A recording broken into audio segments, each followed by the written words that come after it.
So welcome this afternoon to our Meaningful Ageing webinar with special guest Chelsea Dynan from Pages for Wisdom. I'm Elsa Hampton, the CEO of Meaningful Ageing Australia. Great to have you all here today. As we begin, I'd like to acknowledge the traditional owners of the various lands where we are today. So of course, being a national webinar, that's very many different traditional owners and different lands. So please hold in mind the name of the traditional owners for the area where you are. And for me here in the northern suburbs of Melbourne, it's the Wurundjeri people. So I pay my respects to the Wurundjeri people, to elders past, present and emerging, and to any Indigenous people who are here with us today. And at Meaningful Ageing Australia, we also particularly honour the spiritual strength of Australia's First Peoples. So again, welcome. It's wonderful to have you here. Thank you for making time to be with us today to hear from Chelsea. The whole session will be over, within the half hour. We're very committed to running on time. And as I mentioned, you can catch up later if you miss any details or want to share it with your friends. So I first met Chelsea because I saw an article about what she was doing with Pages for Wisdom. And it really attracted my attention because here at Meaningful Ageing Australia, you know that we are really interested in how to make sure that older people have a meaningful life. And part of having a meaningful life is having roles, being able to serve others and make a contribution. And Chelsea had this wonderful approach to being able to bring that into particularly initially residential aged care, also community aged care and other settings during COVID and all of the lockdowns that were happening here in Victoria in particular. So, I also really admire Chelsea's determination, her creativity and her commitment to making a positive contribution into aged care at a time when the system was under just even more stress and older people were under even more stress than they can be at other times. So welcome, Chelsea, and I look forward to hearing from you today about Pages for Wisdom. Yeah, of course. Well, thank you, Elsa. It's been an absolute pleasure to be part of Meaningful Ageing Australia, so I really appreciate being taken on board and taken under your wing as well and seeing this program grow. It really all came about during lockdown, like I think a lot of things did for people. A lot of new initiatives came about, and that was primarily because everyone was so isolated. So that feeling for me was interesting because I was actually on maternity leave with my second daughter. So I was alone at home with my little one, and it was just very eye-opening to see how little connection I had with everyone from the outside world. So luckily we have technology, which is an incredible way to connect with family and friends. And I think I recognised that there was a little bit of a gap for maybe people in the aged care community. So it was something that I saw as an opportunity, and particularly when you've got some time to indulge in your own passions and interests. I very much was focused on my own writing and doing something creative, and that involved a number of different things. So that was also drawing and painting and reading and doing all these amazing creative things again, which felt fresh and new after working for so long. It was nice to be able to give back something. So I thought, how could I merge those two worlds? And Pages for Wisdom really developed into this great way of connecting writers and the ageing community. So the writers were potentially able to have a new demographic of reader, but also the aged care community could be a part of that process. Now that meant they could be critiques, reviewers, and they could also just provide a little bit more insight into maybe what that demographic would like to read. So that could be poetry, short stories, it could be manuscript length writing, absolutely anything was able to be submitted. So I put out to the writing community, and that was predominantly on all social media platforms, if they would like to join in, if they'd like to submit something they hadn't shown someone, which can be a really daunting experience, providing your work for someone else to read and review and actually give feedback on. And I felt like this was a good soft entry for people. There was no face-to-face element of it. It was a way of sending in something and have someone else read it and return it and give feedback with that anonymity. But I felt like a lot of authors really were interested in giving themselves a face and name and connect with people on the other side. So anyone could submit pieces of work, and I mean anyone. We've had people from the UK submit, we've had people from India, obviously around Australia. Every state has submitted a piece, which is fantastic. And then those pieces of writing are then provided to our aged care homes that are partnered with Meaningful Ageing. During the homes, it looks a little bit different for everybody, but at this stage, it can either be an individual activity for a reader and a writer, or it could be a group program.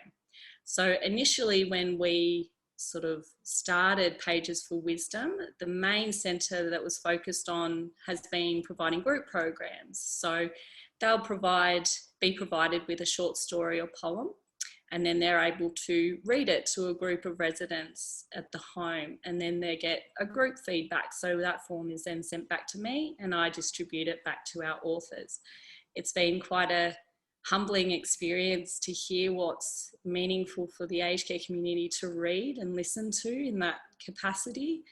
But also it's interesting to see what's not liked as well. So not everything is rosy when you come and you have feedback, but I think the whole purpose of this activity was for someone to have purpose and meaning when giving that feedback. There was a role to play for them. So it wasn't just about reading something and having nice new information coming through or a nice story, but it was about them feeling like they had a role to play in that interaction and relationship. And that was the focus of Pages for Wisdom.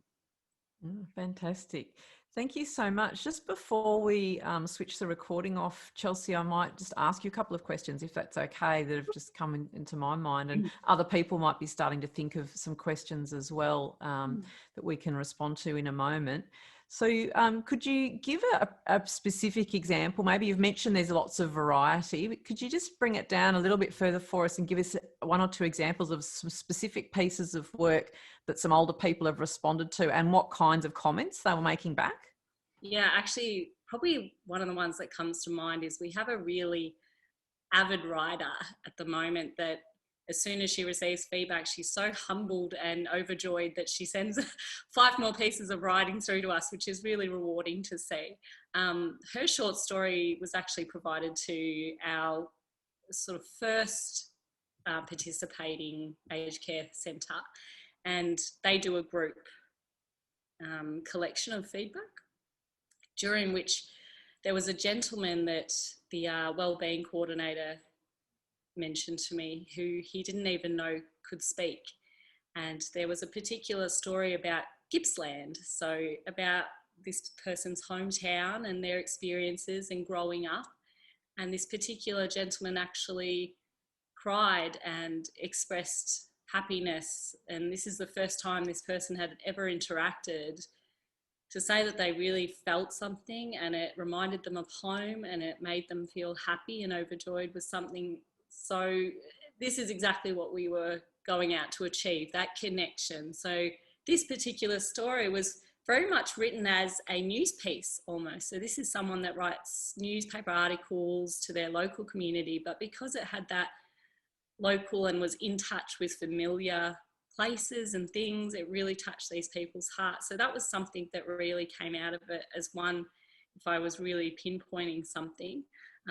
We actually also had a beautiful piece of poetry submitted from a woman that provided to her daughter and her son-in-law at their wedding, and she wanted to submit that piece and provide it to the aged care community, and there was a standing ovation and round of applause for her piece because it was just so beautiful and simple and the language was relatable, and particularly when it comes to main themes like love and friendship and family, those are the sort of things that were really meaningful. So I'd say those are probably the biggest ones I'd have to say that have stood out. I know when I first got started, I was really nervous about what sort of feedback we would get and how in depth it would be and whether it would be helpful for the author as well. But there was a piece submitted, and another older gentleman spoke about his experiences in the war and bringing back memories of that time and how it reminded him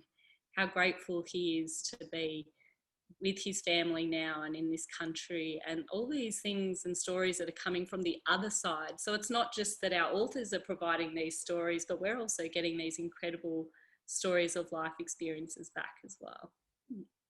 So it sounds like it's an incredibly rich experience for everyone involved, and maybe even exceeding your expectations in some ways in terms of what it's enabling when people are given this chance to participate.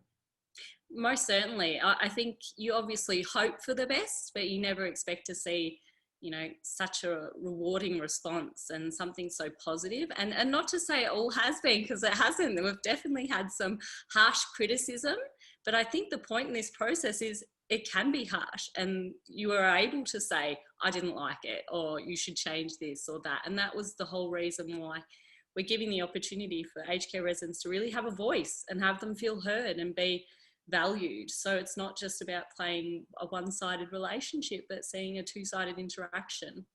Great. So the older people are treated as adults, basically. Absolutely, yeah, which I know sounds ridiculous, but quite honestly, I've seen a number of times where that hasn't been the case. So this time it's, no, we are prepared to send in pieces of writing of all different genres, of all different lengths, whatever it might be. And if they don't like it, they can tell us they don't like it, and that's okay. That's part of the process. Just like any reviewer or critic, like you think you go out to food and read a food critic in the newspaper. Of course, it's not always a positive thing, and that's part of the process. So I'm glad they feel like they can have that voice and speak their mind.